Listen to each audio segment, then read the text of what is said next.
talking hockey because today we're talking about the Metro Division.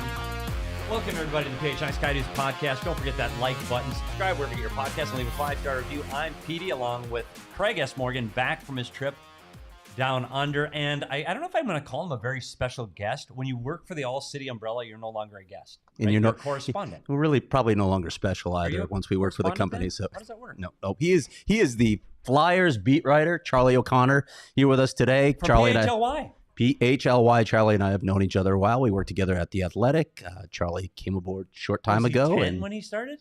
Oh, buddy, look at you. Buddy. Look at you. Two old guys talking. Everyone looks young to us. Yeah, I know they do. Charlie, how's it going? How are things going with PHLY?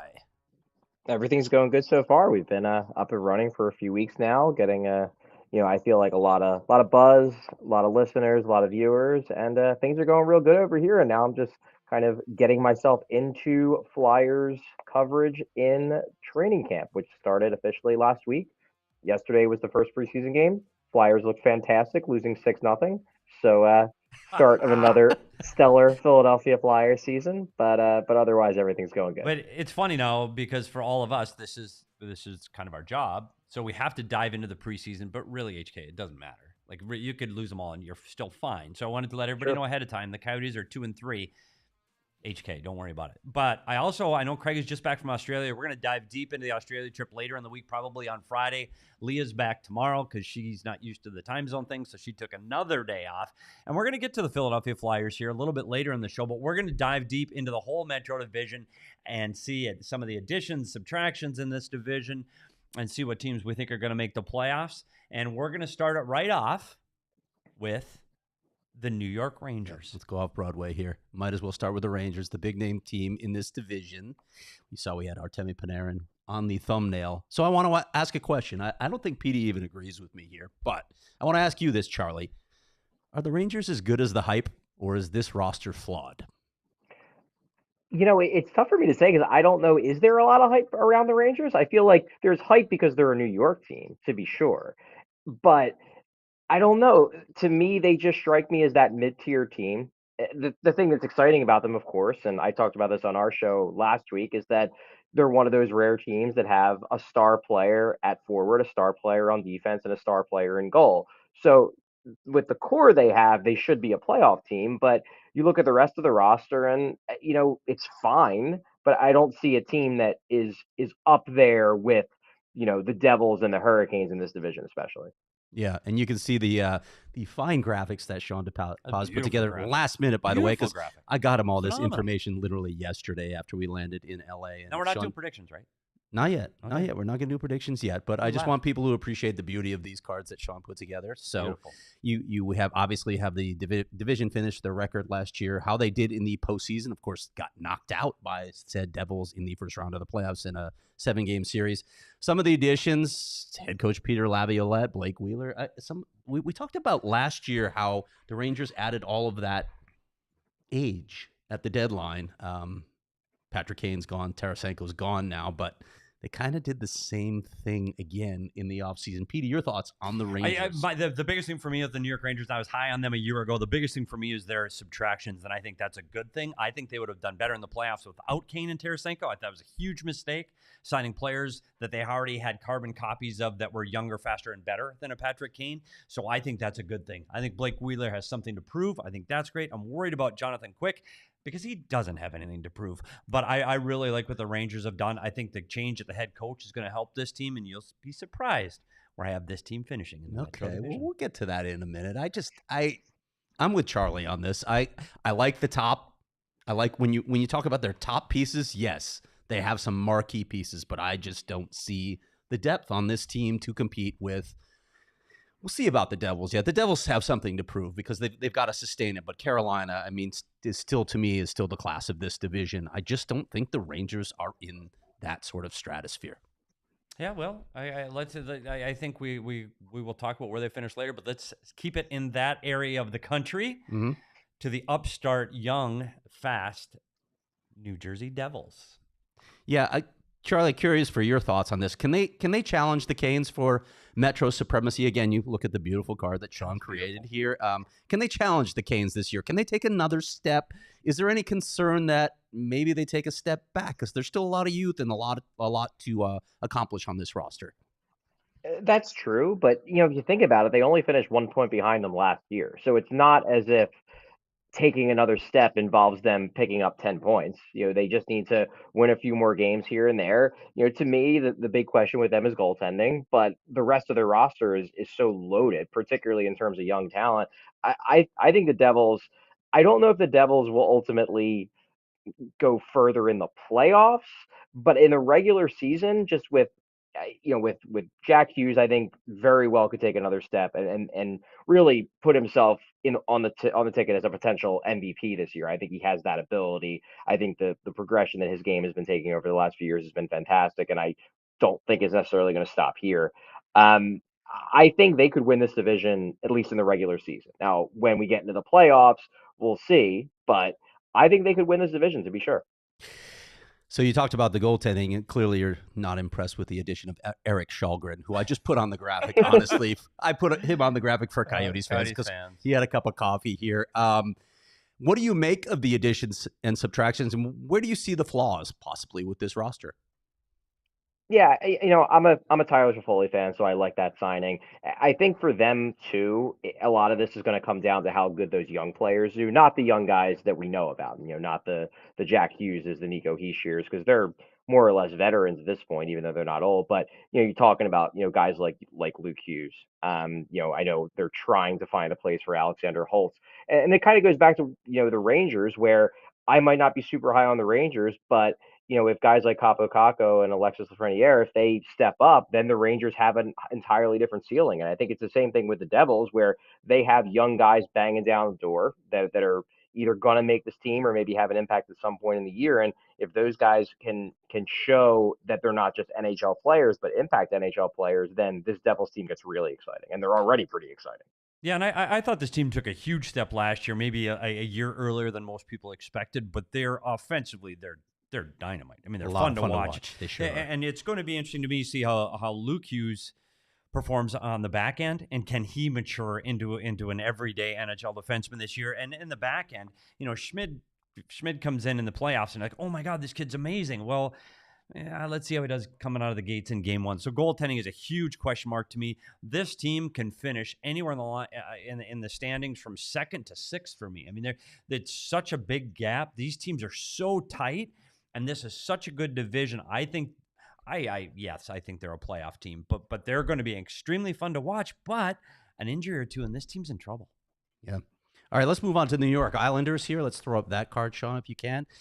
And I want to ask you this. So there's, first of all, significant additions, really none. They lose Josh Bailey and Zach Parise.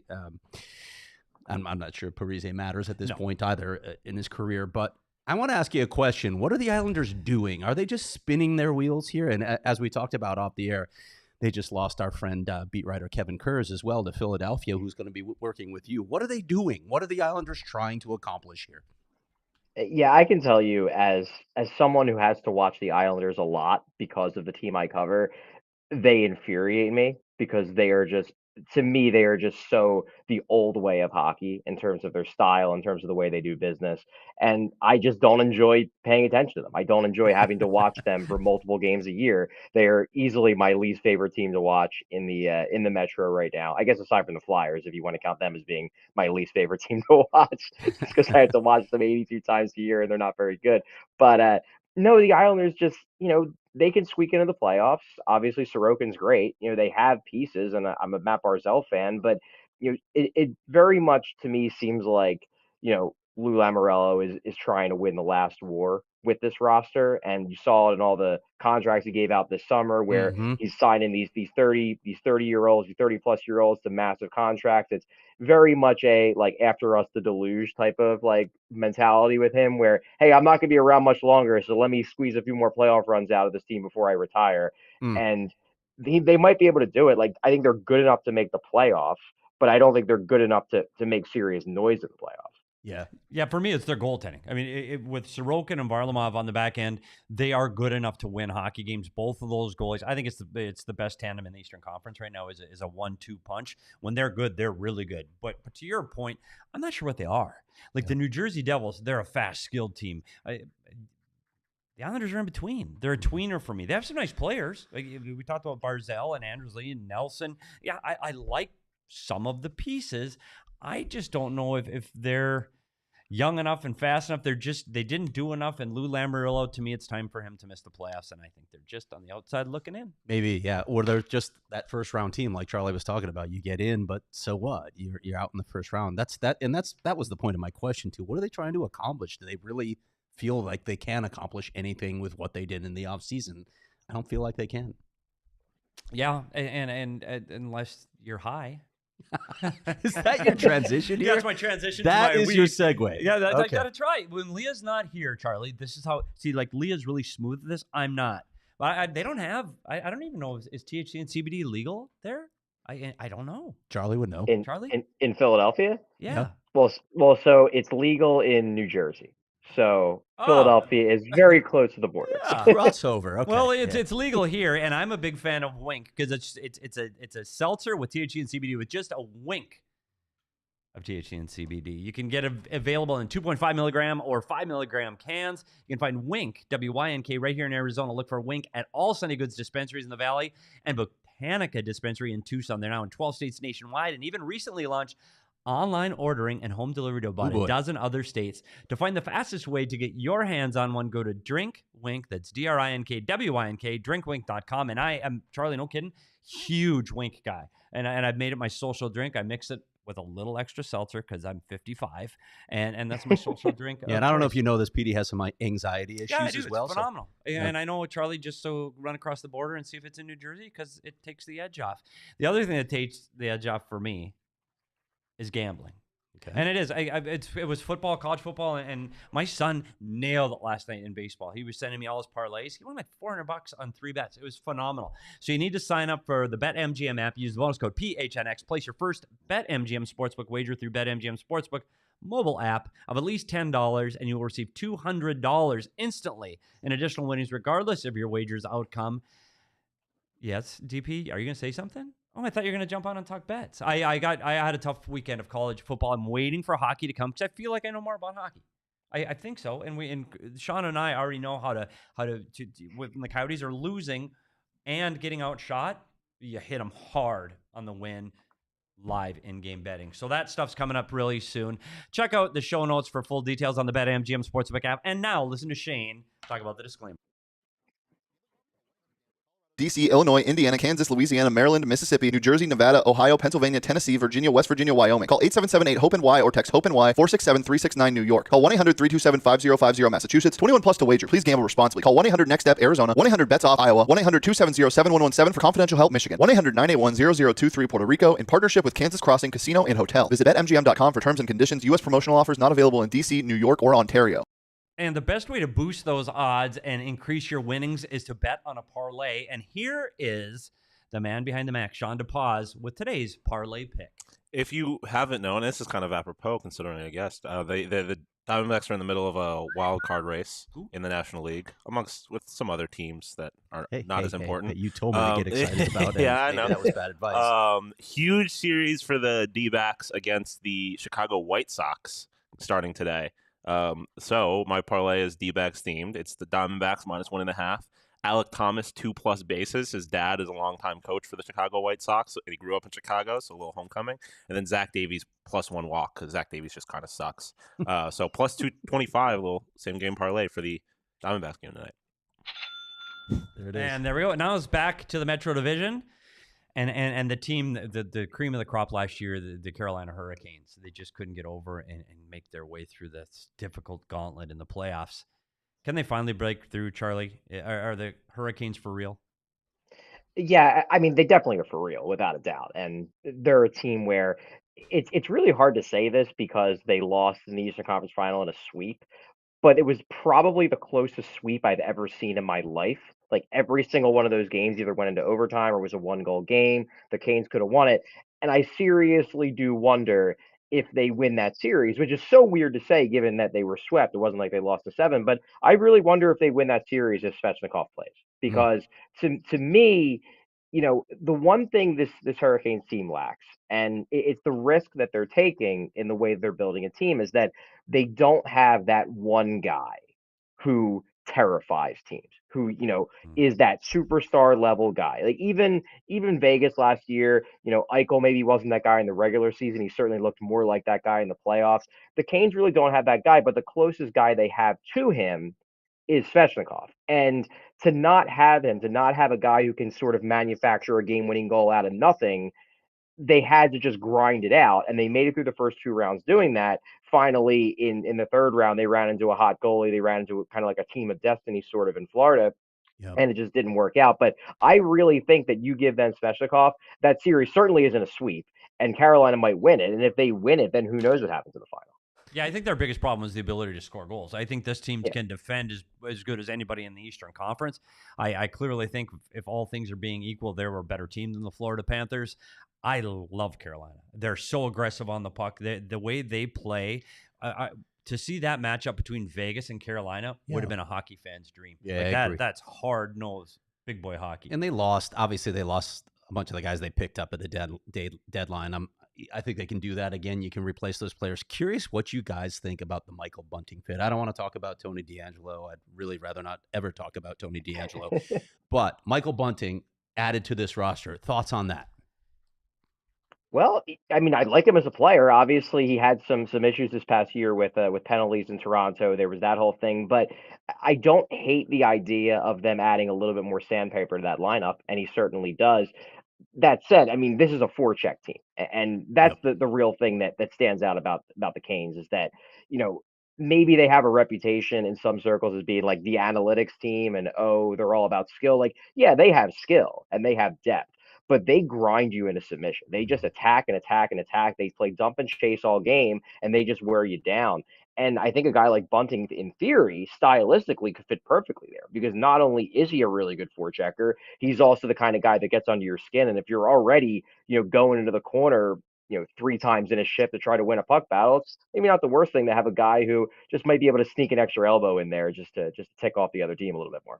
Yeah, and I think when you talk about the speed of this team, this is their blueprint. And Michael Bunting, if one thing he can do is he can get on the puck quickly on the forecheck. But you talk about players like, Aho, Natchez, Svechnikov, Teravainen, they don't have that little edge. They compete and they skate like hell, but they don't have what Bunting has. And so I think it's something that they did miss. Martinook would like to play like that. He's just not fast enough, and he doesn't have the edge like he used to when he was a little bit younger. So I think this is a huge addition, but I love this team because of what they do on the back end. We're not talking about Tony D, but when you're talking about Orlov, Slavin, Brady, Shea, Brent Burns, this team, they can defend. Like they are I like their top 6, and they can defend with anybody in this league. And the Eastern Conference is high-end skill. You better be able to defend, and that's why I really like this Carolina Hurricane team coming into this season. All right, speaking of high-end skill, let's talk about the key addition to the Pittsburgh Penguins. I know Petey loves talking about Erik Karlsson, the runaway Norris Trophy winner, of course.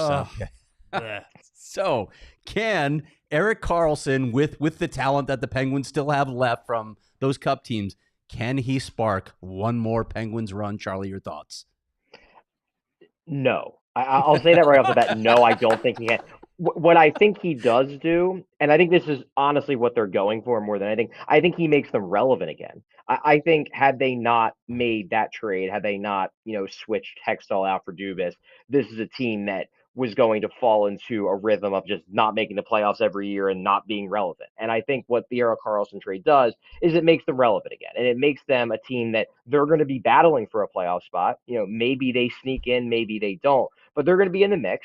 And I think, honestly, if you hook a lot of the, maybe not Dubas, because I'm sure he has the mentality that he wants to win a cup because that's just the way he's built. But I think, honestly, if you hook up most of that ownership to a lie detector, they might tell you that, like, look, we're not expecting cups, but we want this team to stay competitive. And I think Karlsson, assuming he stays healthy and assuming the last year's version of Karlsson is the Karlsson they can expect to get at least for next year, I think will keep them relevant. But this is just not that deep of a team, and their best players are all real old. I mean, Crosby's still real good, but Malkin isn't what he used to be. Still a very good player, don't get me wrong, but he's not a top 5 player in the league anymore.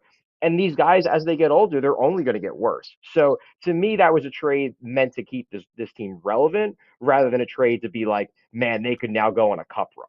You mentioned Kyle Dubas, obviously. I'm curious for your thoughts on his addition. Obviously, they were very active this offseason in large part because of him. You saw all the additions and subtractions to this roster. What do you make of his fit in Pittsburgh? Well, I think he fits what the ownership wants, which is a forward-thinking guy, obviously open to analytics, kind of has a younger perspective.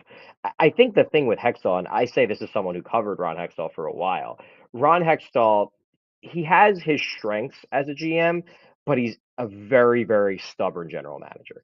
And I think Ron Hextall got it in his head that they hired me to do a rebuild, and then they changed their minds. And it's not my fault that they changed their minds. I have a vision and I want to execute that vision. Whereas Dubas at least will do what, Fenway Sports Group wants him to do, which is try to win and try to keep this team as relevant as possible as long as they have Sidney Crosby, Crystal Tang, and Evgeny Malkin on the team. I just don't think, even though Ron Hextall did ultimately do that and did try, I guess, to build a team last year once he got Letang and Malkin to come back, I just don't think his heart was ever fully in it. Whereas I do think Dubas's heart is going to be fully in it, and he'll probably make better trades than the ones that Hextall made at the deadline last year, which were just horrible. But I still don't think this team has a high enough ceiling unless Sidney Crosby finds the fountain of youth and just dominates for 2 months in April, May, and June. Yeah. I just don't see this team as a cup contender. I think there's too many problems here. And it starts right in the back end for me with Tristan Jarry and Alex Nedeljkovic. That's your starting goalies, 1 and 2 pair. I just don't think they're good enough. I think Erik Karlsson on the San Jose Sharks, there's 1 puck, 1 player. In Pittsburgh, there's 1 puck and a lot of players. They've already come out publicly and said they're going to put Letang and Karlsson on the power play together. Well, that changes your whole philosophy and what you're trying to accomplish there. So now already making changes to accommodate a star player. Can't defend. Letang can't defend. This team can't defend. They're going to score. They're going to get their goals, and their power play is probably going to be top 10 in the league. But they're going to give up a whack of goals. They're going to be on the underneath side of the plus-minus, and they're out of the playoffs. Okay. What about the Washington Capitals? Is this team in denial? They're clearly in decline. I mean, you can look at the additions and subtractions here. Spencer Carberry takes over, a guy who's had a lot of accolades, actually. Scotty Allen, of course, coached with him in Hershey, and there are a lot of people. It's nice to see. I'll at least say this. It's nice to see an up-and-comer get a chance instead of some of the retreads that didn't work out so well. We'll get to that in a moment. But to me, the Capitals are just not there anymore. This feels like, okay, let's just try and extend the Ovi run as long as we can. Maybe, again, keep this team relevant. Curious for your thoughts on the Capitals. I think the Capitals are quickly morphing into a vehicle to get Alexander Ovechkin the goals record and not a team that is actually trying to win playoff games. And you know what? This happens. Like, this happens to teams that go for it for a decade or a decade plus. Yep. You sign guys like TJ Oshie to long-term deals, and the bill comes due at some point. Suddenly, he's 36 years old and has a big cap hit that he's not worth anymore. And this is what's happening up and down their lineup. I feel like, I think if they really took an honest look at their situation, what they would have done is they would have traded Tom Wilson for a boatload of futures and looked to build for the future, because some team would have given the moon for Tom Wilson. He's like the NHL GM's dream player. Instead, they signed him to a massive contract that's going to last him through his 30s. And like, in the short term, sure, him being around will make it easier for Alexander Ovechkin to score goals, to be sure. But when he's 33 and that player type body doesn't tend to age particularly well, in addition to having a bunch of other old guys on long-term deals, like, this could get ugly real quick. I don't think it's going to be ugly yet, but I don't think this is a playoff team. Yeah, and I look at adding Max Pacioretty, and we saw how well that worked out last season in Carolina. Not so good. I just think this team, there's 1 or 2 injuries away from being just a disaster of a season. Yeah. The only people we're watching the Washington Capitals to watch Ovechkin. We saw them a lot last year, and you watch him play from the blue line in his own end. It's literally comical. And I implore people to watch him defend and watch him turn a wheel in the defensive zone, because he just doesn't. The only time I ever saw him defend was when Barry Trotz was there, and they inexplicably ran Barry Trotz out of town. And they won a cup, didn't they? Yeah, they did. Oh, funny how that works. Yeah, this Capitals team's no good. Yeah. Okay. Question, 72 goals shy of tying Wayne Gretzky. When does it happen? Is he going to keep up sort of the pace that we've seen the last few years? I mean, their entire offensive system, their entire strategy on the ice is meant to facilitate Alexander Ovechkin getting goals. So, like, Yes. no, he's not going to score 70 this year, but I think he breaks 40 as long as he stays healthy, which probably puts him on track to do it the following season. At the mullet. We want it to be at the mullet, Charlie. Sorry. I know you'd like to have it at the Spectrum. He's already got one very famous goal scored in Arizona. Yeah, in Glendale, might as well be at the mullet. Yeah, the one from his back. The mullet. All right, let's move on from the Caps to the last of the Metro Division teams before we get to the Flyers.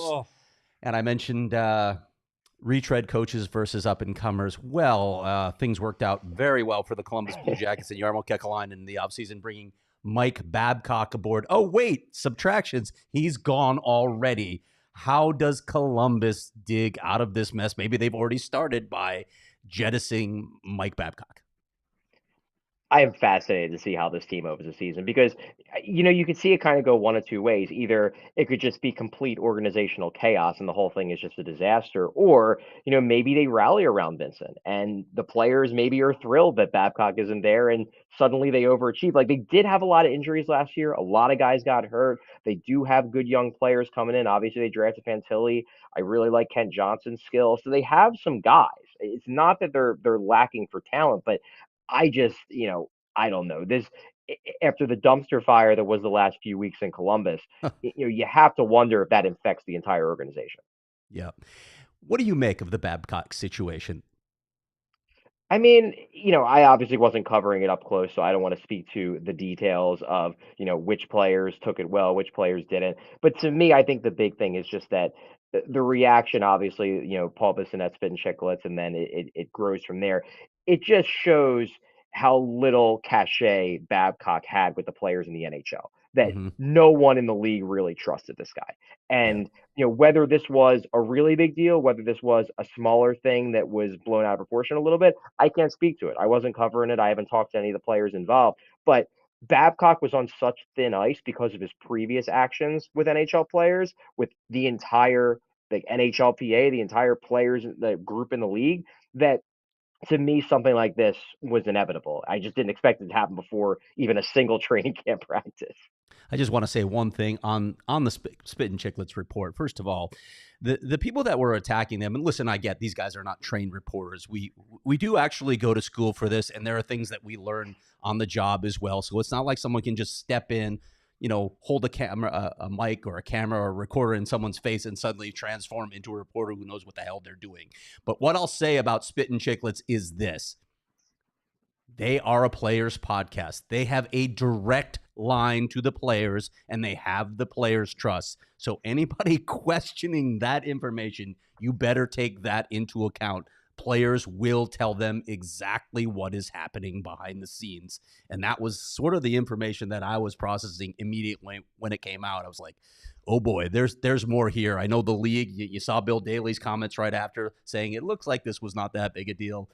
The PA kept at it. Credit to the PA and credit to Spit and Chicklets for getting it out, exposing what happened there. And I think I'm going to bring up something Charlie said. It's how does this team respond now? Yeah. And is it Johnny Hockey jumping for joy and go, I'm going to get 40 this year because Mike Babcock is gone? Adam Fantilli's happy now? Yeah, and now we're going, okay, we're all going to band together and show how good we are. It could. And this is a team that I have way at the bottom, towards the bottom of the standings. But honestly, they've got some nice hockey players. Fantilli's looked great in camp. Johnny Hockey can still play. Liney can still play. Like, there's some good players on this team. I just don't know if they went too much too soon during a rebuild and go, oh, let's get Johnny Hockey now. They weren't ready for Johnny Hockey. No, so I don't know if it's how they build this team back together. I think they're a mess with the GM, and we'll see where this team goes. But you know where you can see where this team goes, Craig? On Fubo TV, because Fubo TV literally has everything for your TV watching needs on all of your streaming services. Go to Fubo. Because you want to watch sports, go to Fubo. We talked about the weekend college football. Go to Fubo TV. And that's not for Bo, F-U Bo, which I think it should be. Like, he should sponsor it. F-U Bo. That's our Cardinals beat guy. So watch all your favorite college football and NFL with Fubo. Go to www. There's 3 W's. It says it on here. FuboTV.com/PHNX. That's www.FuboTV.com/PHNX to sign up for a 15% off your first month of Fubo Pro. And you could probably get Fubo at a Legal Pete's. And I know we're talking about going to Legal Pete's not only here in Phoenix, but also in Tucson in a week. Charlie, if you get out here, you got to try Legal Pete's. Just saying. It's right in Tempe, right by the mullet. You got to try it. Yeah, it's a sports bar, Mexican food. It's phenomenal. And Legal Pete's is your go-to spot this summer. Stop by for happy hour from 3 to 8 p.m. every day at all 12 locations. The Legal Pete's, the go-to spot for burritos, buddies, and beer for 28 years.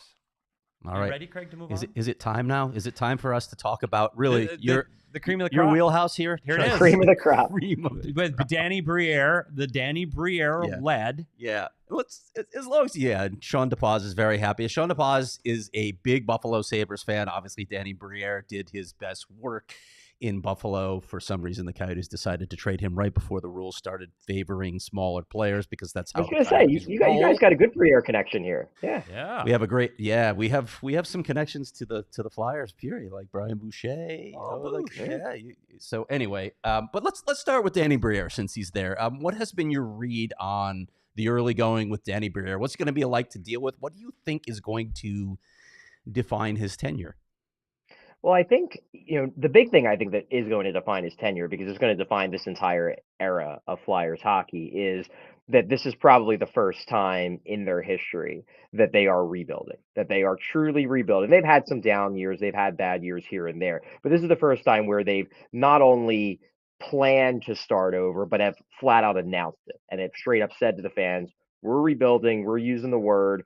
There's going to be some short-term pain, but we'll get this back going in the right direction. And Briere's the guy who's been entrusted with the rebuild. And I think to me, and he maybe didn't do as much this offseason as some people maybe hoped he was going to do, but to me, the trade that really gave me confidence that he has the ability as a general manager, because he's a first-year GM. He obviously took over the job on an interim basis near the end of last year. But really, I mean, this isn't a guy who had a long apprenticeship. He was basically special assistant to Chuck Fletcher for more or less a little over a year.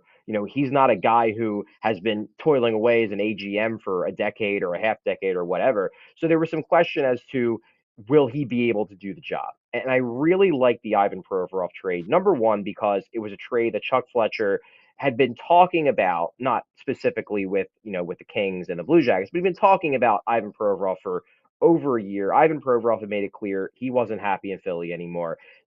But Fletcher had never, for whatever reason, whether it was, not wanting to admit that this was over, not wanting to admit that the Flyers needed to start over, not being allowed to admit that the Flyers needed to start over, he always hung on to Provorov. And Briere comes in, trades him real quick, but doesn't just trade him real quick. He found a way to get creative. He turned it into a 3-team deal.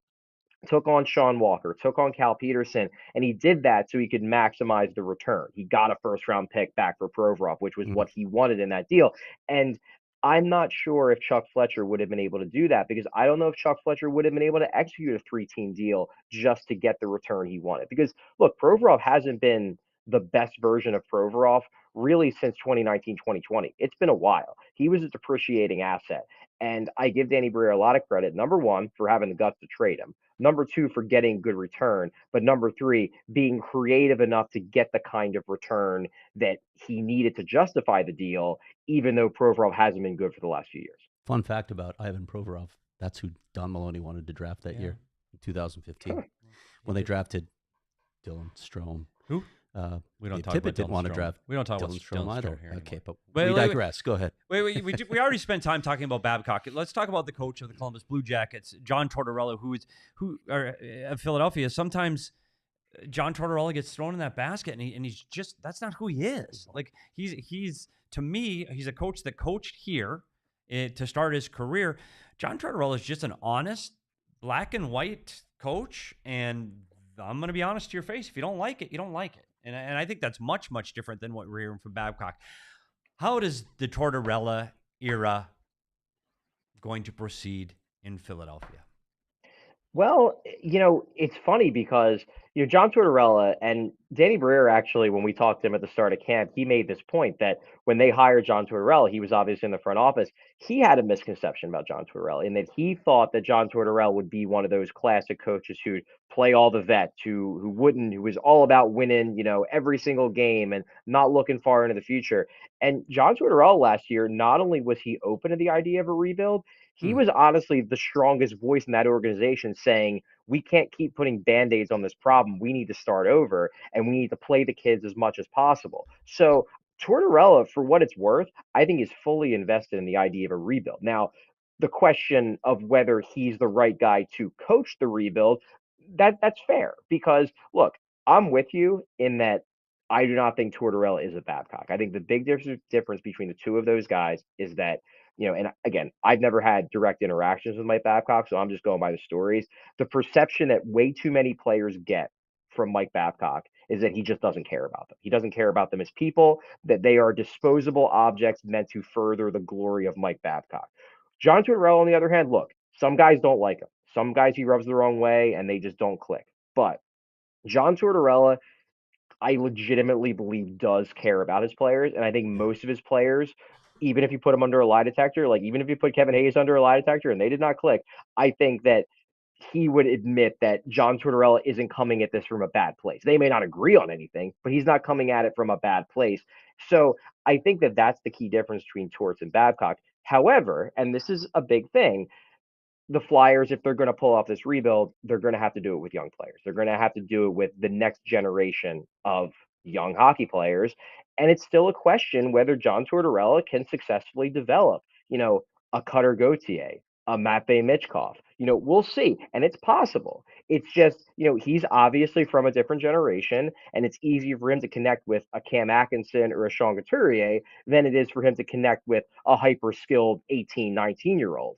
Not saying he can't do it. I'm just saying it's a question, and we'll see if he can do it. I want to stick with that for just a minute because it's interesting to me because I have wondered myself, can John Tortorella truly embrace a rebuild? We haven't seen, I guess, enough of that. What has he said to you about trying to develop younger players and get into that mindset of, yeah, it's not about winning every day. Obviously, he still wants them to compete. Every coach does. You're going to hear all of those things, but he understands that there are going to be hiccups and this is not going to be a playoff team. What has he said about that to you? Oh, he's fully on board. And credit him, especially in the second half of last year. He was using Noah Cates, a rookie, essentially as his first line tough minute center. He was using Morgan Frost as his second line center. He was giving Owen Tippett 24 minutes a night for like a good month. He was playing Cam York on his first pair. This was a guy who was honestly force feeding the kids minutes because he felt like it was best for their development. So at least last year, he showed he's willing to do it. It's going to get tougher because they're going to have more and more kids. And it's just going to be more difficult for any coach to make sure that they all have the kind of ice time they're going to need to develop. But part the reason why the Flyers think that Tortorella is the right fit for the rebuild. It's not just because, he's a hard ass. It's not just because, he fits that old school Flyers mentality. They really trust, for better or worse, they really trust John Tortorella's ability to evaluate who has it and who doesn't. And they kind of want to use Tortorella almost as a weeding out tool to tell them, like, hey, there's this 22-year-old who we're pretty high on. We think he has talent. After a year under John Tortorella, Tortorella goes to Briere and goes to Keith Jones and said, this kid just doesn't have what it takes to be an impact player on a cup team. So go trade him and get me somebody who can. Now, again, we'll see if they're right. But they're very much viewing Tortorella as an essential piece of this rebuild, not just in terms of how he develops kids, but in terms of how he finds out which kids should be part of this and which kids shouldn't. That's fascinating. All right, you mentioned Matvei Michkov. I don't know how much behind the scenes you can tell us or know, but walk us through how the perception, at least, is that Matvei Michkov orchestrated his way to Philly. I think there's absolutely truth to it. I think that he really liked the idea of playing for Philly. I think he looked at the teams in the top 10, past the first few, and he sort of zeroed in on Philadelphia as being maybe his team of choice. That said, another team could have taken him and just taken the risk. I don't know. Like, obviously, the team that's most relevant in this conversation are the Coyotes. I strongly doubt that Matvei Michkov would have been willing to play for the Coyotes. I think he wanted to play in what he deemed to be a hockey market, and I think whether it was said directly or whether it was just through back channels, it was made clear to the Coyotes like, hey, don't take him because he won't be happy and this will be a mess.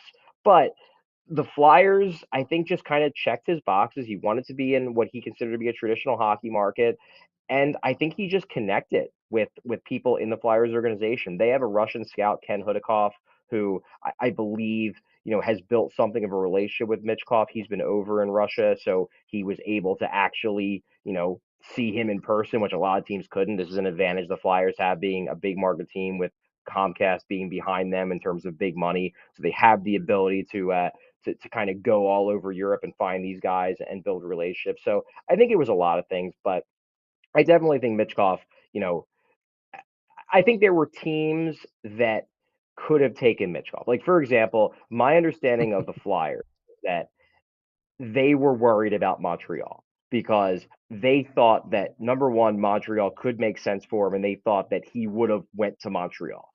They were never worried about the Coyotes because I think they knew that the Coyotes were never going to take him because the Coyotes knew that Michkov was never going to play for the Coyotes. Yeah, he told them that. So yeah.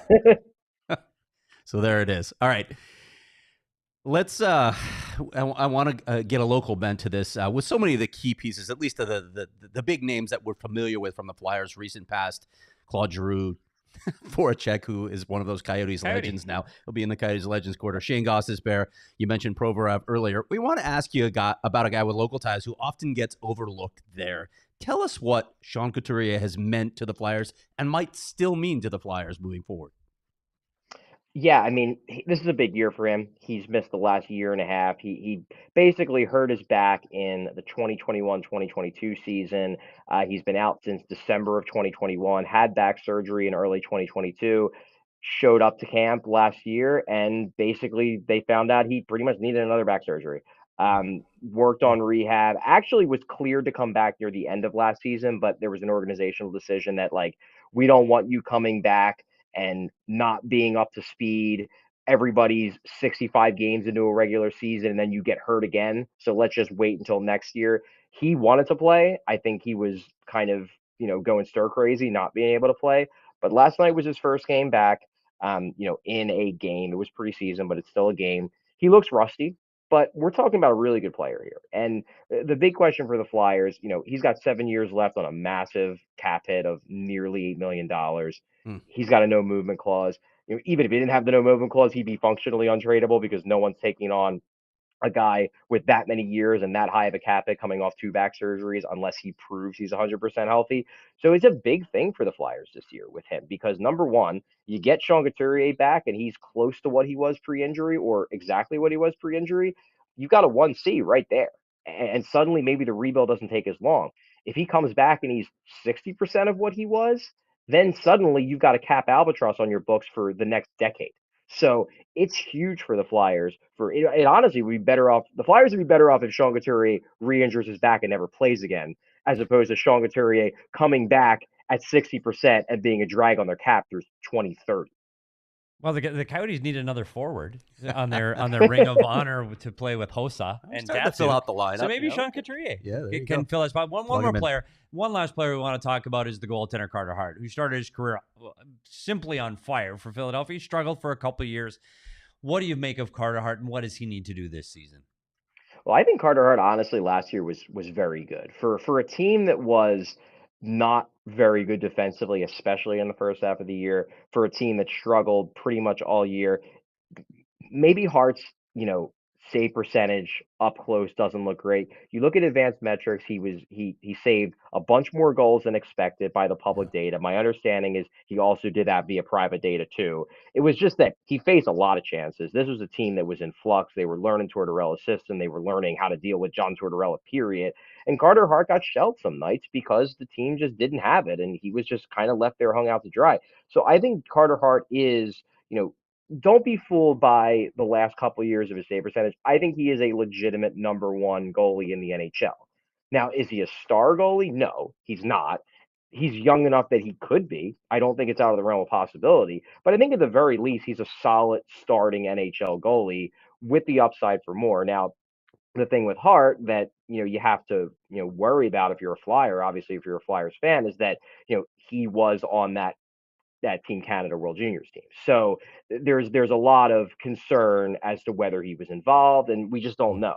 But that's something that sort of hangs over as a black cloud where, you can be excited about him. You can say, hey, maybe he takes another step. You just hope that he wasn't involved in that. Well, one thing we all want to be involved in is the Circle K. What's that thing called? The Inner Circle? Yes. GP? Can be involved in the Inner Circle. It's free on the Circle K app. There are Circle K's everywhere now that Craig is back in Arizona. He'll be stopping at Circle K for a Polar Pop. Why, Craig? Because they don't sweat. Cups don't sweat. Yep. Cups don't sweat here in Arizona. And that, Charlie, that's a big deal if the cups don't sweat, because in Arizona, I don't know if you know this, but it's hot here. So join the Inner Circle for free by downloading the Circle K app today. Terms and conditions apply at participating locations. And what do you get? You get 25 cents off your first 6 fill-ups at Circle K. So visit CircleK.com for more details on what's the club? I just said it. Inner Circle. Inner Circle. Wait, why do I forget that? It's my age. And lastly, now that Craig is back, I don't know if you followed PHNX. Well, Craig was in Australia. You wrote a lot. Story every day. You had to roll a lot. Yep. So you're going to take a break from stories? Or you're going to keep pumping them out? No, I'm going to keep pumping them Buddy. out because I don't know if you knew this, but the season's about to start. So there you go. So where do you got to go? You got to go to gophnx.com. Become a diehard, because I tell you what, at a diehard, you get the free t-shirt or hat every year on your anniversary. You get discount to all of our events. You get part of our Discord where Craig, I and Lee are in almost daily. And as the season progresses, there's a lot of stuff going on in the Discord. You definitely want to be a part of it. You can also be a part of our other beats. And one of the other beats is our Cardinals beat. And you can reserve your tickets for free to our PHNX Cardinals away game watch parties. And they are at the BetMGM Sportsbook on the grounds of State Farm Stadium out in Glendale. Join us for every away game at the BetMGM Sportsbook at State Farm Stadium for ticket raffles. With that, Charles won. Did you know Charles Woodall Pike won tickets? I did. I heard that. Yeah. There you go. Prize giveaways and much more. And if you haven't been to the BetMGM Sportsbook in Glendale, make sure you go. It's a fantastic sport bar. Great food, and it's right by the stadium, so you can pretend they're home, but even when they're not. So check out the show notes for more details on that. But we're going to talk a lot more PHNX, a lot more stories as this week goes on and what's on for diehards. But for now, lastly, this is quick hitters, because we know Charlie has another job to do because he has his own station. We are going to go through our predictions 1 through 8 for the Metro? Of the Metro Division. Okay. And I can go first. What you guys think and prepare your list. Go and ahead. I'm going to just fire them off really quick. And I'm writing these down. I'm going to put whole seconds into thinking about this. I'm going to write these down. Right. The defending division champions, Carolina Hurricanes, the New York Rangers with their new coach, Lav Willett, upset the Devils. They finish in second place in the Metro. The Devils in third. Those three are clearly the top 3 for me. The next 3 are the middle 3. I have got the Islanders, the Pittsburgh Penguins out of the playoffs, Capitals out of the playoffs. That's the middle 3, and they could go honestly in any order. And then the bottom 2, because we've already said Philly's rebuilding. I'm on Columbus in 7th, and the Philadelphia Flyers picking up the end in 8th. You want me to go next, and we'll leave Charlie for last? Okay. Yeah. All right. I'm writing this down. Carolina Hurricanes are going to win this division, but the New Jersey Devils are going to be right behind them again. I think those two stay right there. And again, I think there's a big gap between those two teams, bigger than most people think, between those two teams and the New York Rangers. In 4th place, though. Wait, what about 3? I just said the New York Rangers. Oh. You need to pay attention here. I'm trying. Okay, in 4th place, I have the Pittsburgh Penguins jumping the Islanders. I don't even know what to do with that. That's a bad pick. Pittsburgh, they stink. All right, I've got the Islanders in 5th, the Caps in 6th. You have 2 more teams, Columbus and Philly. Yeah, I got the Columbus Blue Jackets ahead of the Philadelphia Flyers. Philadelphia Flyers bringing up the rear and maybe getting a little bit more lottery luck than the Coyotes have ever had. Yeah. Charlie, your turn. So I will, as I hinted earlier, I'm going to go with the Devils to win the division in a close battle with obviously the Hurricanes are second. Then I'll go with the Rangers at 3. I will go with the Islanders at 4, the Penguins at 5, the Caps at 6, Columbus at 7, and then your Philadelphia Flyers in last. One more time. Need one more year to get another high-end talent to further this rebuild. How close do they finish to the worst record in the league then? I don't think they're anywhere near as bad as the Sharks. I think the Sharks are the worst team by a pretty sizable margin. So let's say like 11 or 12 points. Yeah. Wow, that's impressive. And I'll say this because we've been watching that. We've been on rebuild watch for a couple of years here in Arizona. Hopefully, you have a beer sponsor at PHLY because you're gonna need it. I just want to point something out from Joel. Joel said only Leah can read the chat and make the show. That is the truth. Yeah. I suck at that. I can't see the goddamn screen. Speaking of Leah, I do have her predictions for the division as well. Oh, you do? Yeah. You're gonna roll out Leah's predictions? Yeah, I can read them off of you. Go ahead. Okay. Leah's first. You got the mic. So she went Carolina, New Jersey, Rangers, Pittsburgh, Islanders, Washington, Columbus, Philly. Exactly what I picked. Okay. So she'll be wrong. There it is. Showing a pause. I'm going to go with exactly what you said. Same thing as you and Leah. Yep. Carolina, New Jersey. Actually, yeah. Same okay. thing. Well, so you're saying all three of us are wrong? Yeah. Okay. And I'm right. Well, it is theoretically possible that the Penguins could finish fourth and still miss the playoffs. It is. Yeah. Maybe we get 2 wild cards in the Atlantic. But you could end up with 5 in the Metro. And I really believe this. I think this is the best division in hockey. I think there's so much parity in this division. I think we talked about all the teams from 1 to 6. I think they're almost interchangeable.